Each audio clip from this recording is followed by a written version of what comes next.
Do you swear or affirm the testimony you're about to provide is true and accurate? I do. Thank you.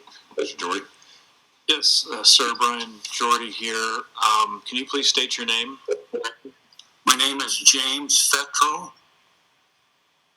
And before we get started, I just want to be clear. Do you have the hearing also streaming in a different web browser outside of your Zoom by any chance? Not that I know of. Okay. I have a speaker. All right, that's fine. I thought I heard some feedback, but we'll just continue, sir. You own land, do you not, that is targeted by the Summit Carbon Hazardous Potential Pipeline here in Iowa? Yes, my wife and I own in our respective trusts a 150-acre block of which the pipeline goes through the entire parcels. Okay, and did you prepare what's called pre-filed testimony in this matter with some questions and some answers you provided along with documents and exhibits? Yes, I did. And if I'm looking at the KMZ map that's on the screen, it only shows part of the parcels that I want to speak to. Do you believe, sir, that Summit is targeting more than one parcel owned by you? Yes, all the information that we have from Summit is that this pipeline affects 3 parcels. Okay, very good. And just to be clear, you're referencing and you're speaking here today on behalf of the trusts of you and your wife, which hold collectively 3 parcels. That is correct. All right, very good. And if we were to go through your pre-filed testimony, that question and answer that you caused to be prepared, would your answers today be substantially similar? Yes, they would be. And do you have any material changes or updates that are necessary to be made? Yesterday, we filed Exhibit 628 under the Jorde Landowners. That consists of 2 objections that I filed with the IUB that I wanted to get into the record. I apologize because one of those objections, the one on October 14, 2021, is actually already in the pre-filed testimony under Exhibit 25. Okay, your attachment 25. Okay, so in any event, you have caused to be filed a hearing and exhibit, and it has some objections that you are, I guess, adopting also for your testimony. Is that fair? That is correct. Okay. Sir, with that, I'm going to offer your evidence, and landowners would offer exhibits 28 through 35, as well as 628. Are there objections? Provided that's the pre-filed testimony and attachments plus 628 filed here in the last few days, there are no objections. That's correct. The board will admit, give the weight due. Okay, sir, I'm going to turn you over to others for some questions, okay? Yes, sir. Okay. Mr. Taylor? Thank you. Mr. Fetrow, I'm Wally Taylor. I represent the Sierra Club. And first of all, when did you first learn about this Summit Pipeline project? Well, at that time, we were living in Arizona, and we normally did not stay in Arizona for the summer. We returned back about September 15th in 2021, and at that time, I found 3 slips of certified mail in the mailbox.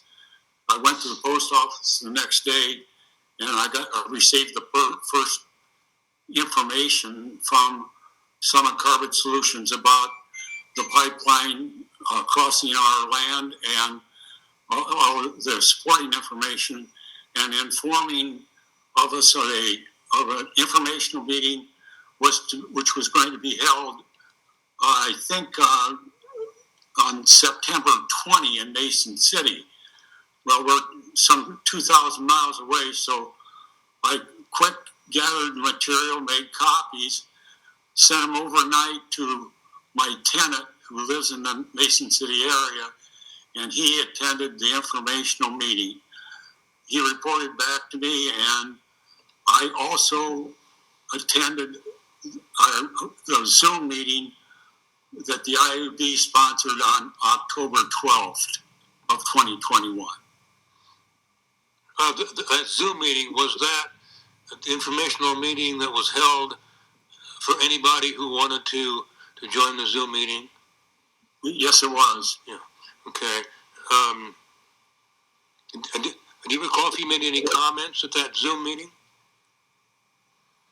Yes, there were a number of comments. I didn't make any comments because I was at that time still trying to learn about what was going on with this pipeline. I was frankly was shocked because I looked at the map at the first time. I didn't think it went on our farm, and then I looked at it closer, and I did. It was on our farm. Okay. So after that Zoom meeting, when was your first contact, if any, with any agent or representative of Summit? The first contact was with a land agent who called me in the middle of October and said that they would like to do a survey. And at that time, I already made up my mind that I was very upset that the pipeline was crossing diagonally across our land. And I said, I stated that to him, and he said, well, that's the purpose of the survey. This is just preliminary, so we don't want to do a survey. You may be right, but we want to take a survey to make sure we have it we've located it in the right place.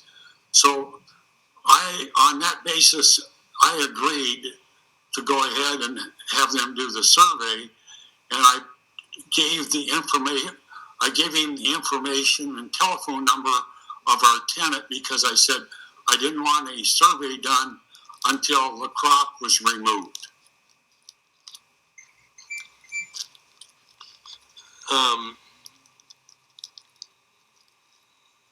So was the survey done, or do you know?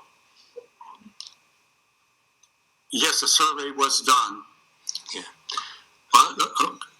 Speaking of surveys, the more I learned about this project and as time went on, in I think it was in April of 2022, I was called by a land agent. His name was Chad Goddard. And it was a voicemail left on my phone that they wanted to do a biological survey. Well, I had only given them approval for the initial survey. I didn't realize that they were going to do more surveys.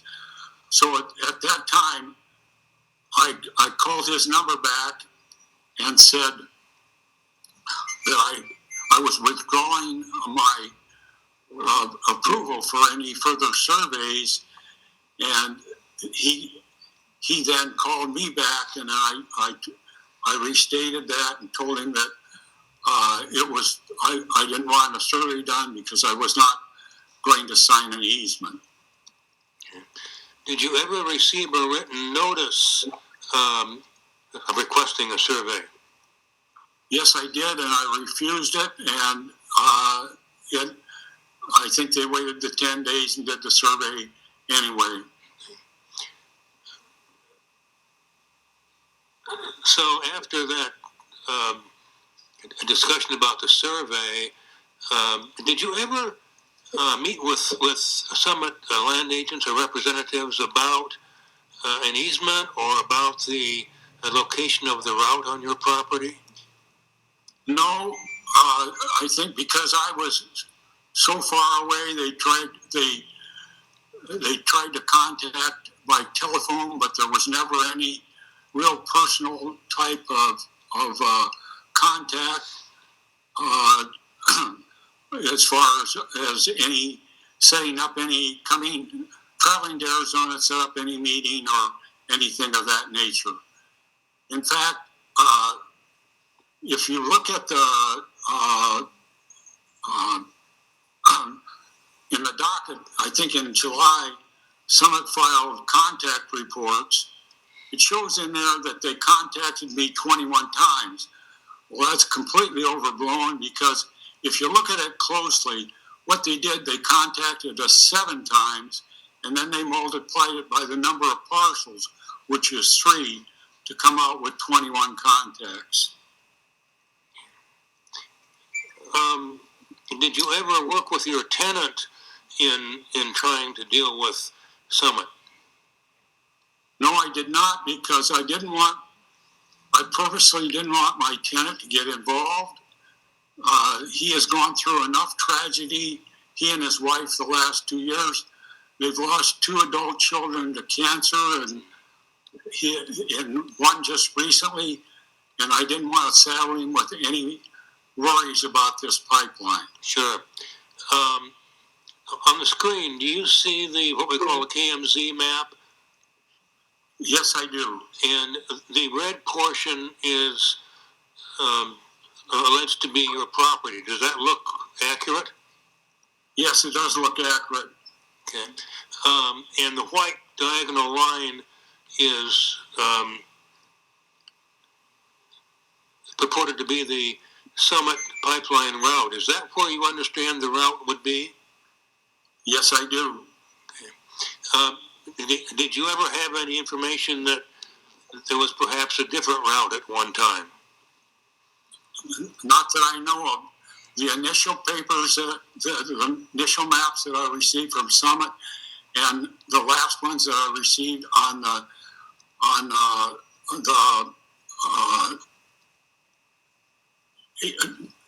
Exhibit H landowner for eminent domain, shows the pipeline in approximately the same place. Okay. Is that the paperwork you got in July of this year? We didn't get them in July.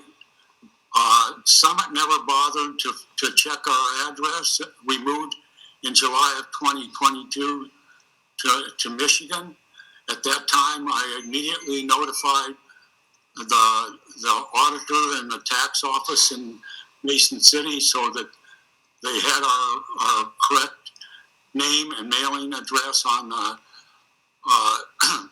in the record, and we finally received those Exhibit H landowner notifications in after the hearings, one before and 2 after one before and 1 after the hearing started in the latter part of August.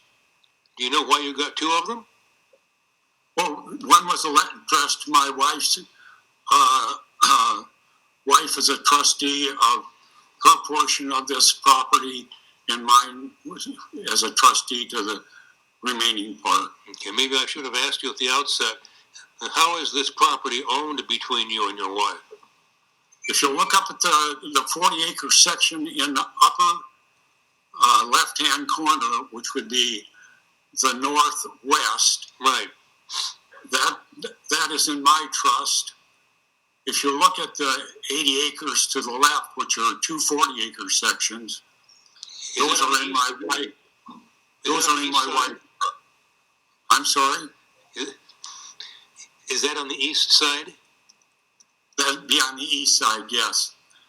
As you see it just cuts through the one corner of the northeast corner, and then it goes down and then turns east on the southeast 1/4. Right.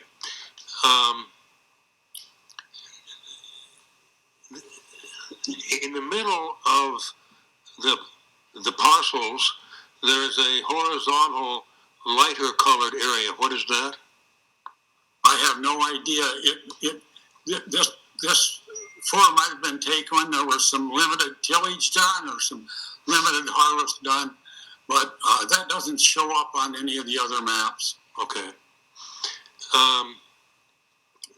Southwest of your property, it looks like there are some buildings. Yes. When we purchased this land, when our family purchased this land in the early 70s, we had that farmstead surveyed off. So that is not part of the farm. As near as I know, there's a family that lives there, and the lady has a animal rescue operation. Okay. So there are people living there. Yes, there are. Okay. We can't see it unless we zoom out a little bit, but are there any other occupied structures near your property? No, there's not. Okay. And I think that home on that farmstead, if I measure correctly with the right scale, is somewhere between 1,100 and 1,200 feet. Okay. Where would the nearest emergency response personnel come from if there were a rupture in the pipeline? Well, I tell you what, we're probably more fortunate than a lot of places in Iowa.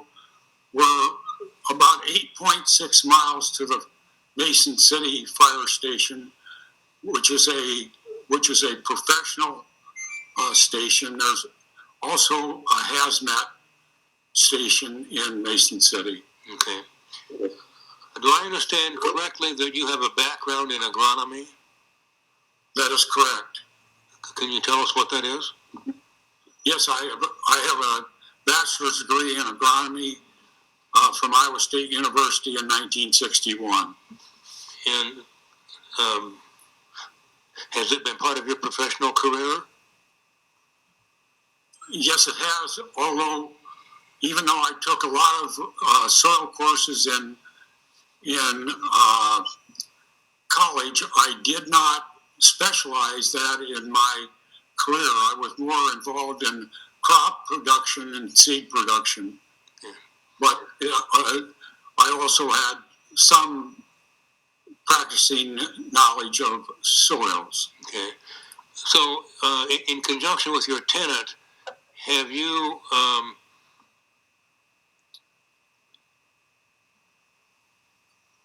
determined what impact this pipeline might have on your property? Well, I think it's going to have a lot of impact. First of all, the main reason I don't want to sign an easement is that I'm 84 years old soon, and my wife is about the same age. Soon this will be passing on to our three children, and I don't want to encumber this land with an easement that is forever. That's what puts a blemish on there that could impact how they want to use this land in the future. Do any of your children plan to take up farming, or would they lease the land as well if they got it? No, this land has been leased to the same farm family for over 40 years. So I suppose that tenant has some limited time left too, right?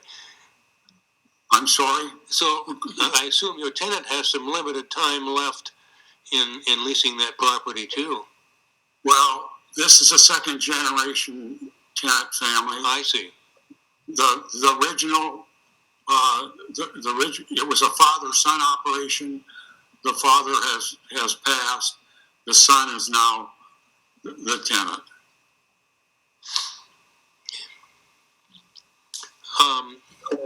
So back to your contacts with Summit agents. Did you ever discuss with them in any significant way the easement provisions or an alternate route?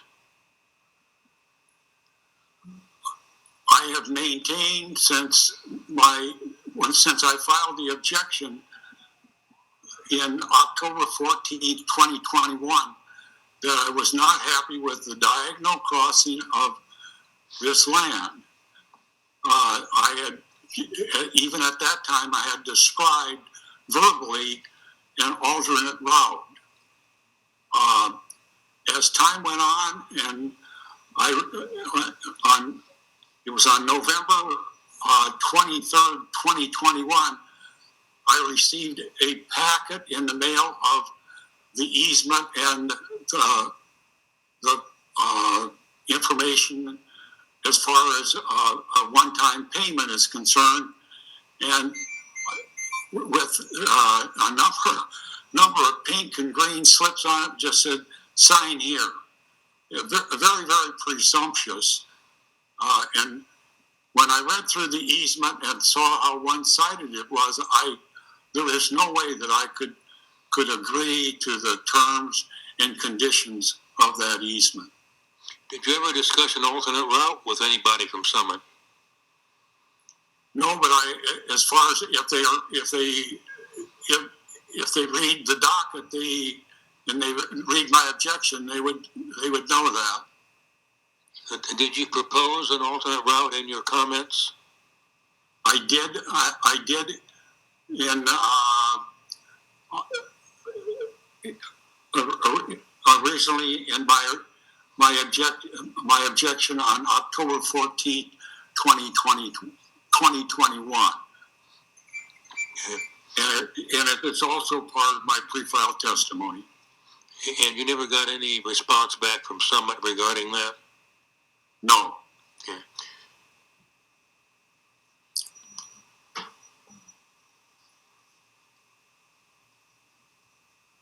I think that's all the questions I have. Thank you. Others may have questions. Okay, I've got Ms. Grudenhagen up next. It is 12:30, so I don't know how much time you need. We're just going to try to balance what works here. I also don't want to rush you, so. Probably about 10 minutes, but we can do lunch and come back. It's fine with me. Okay. What's that? 120. Oh, yeah. Okay, we will take a quick break for lunch at 12:30 and be back at 1:30. So, Mr. Fetrow, I'll turn you over to our tech staff here, and you can either hang out for an hour or call back in. But I'm going to turn you over to our tech staff and let you two figure out what the easiest way to do that is. Okay? Okay. Thank you very much. Thank you. I appreciate your patience.